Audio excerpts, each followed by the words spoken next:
Free में पढ़ाई होई, फ्री में दवाई हो, सब कुछ मुफ्त रहेगा।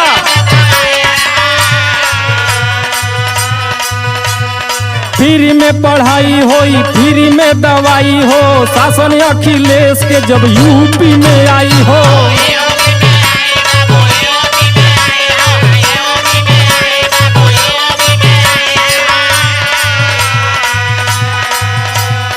छात्र नौजवान जला दे झूठा केस में, लहरिया अखिलेश के बड़े परदेश में लहरिया।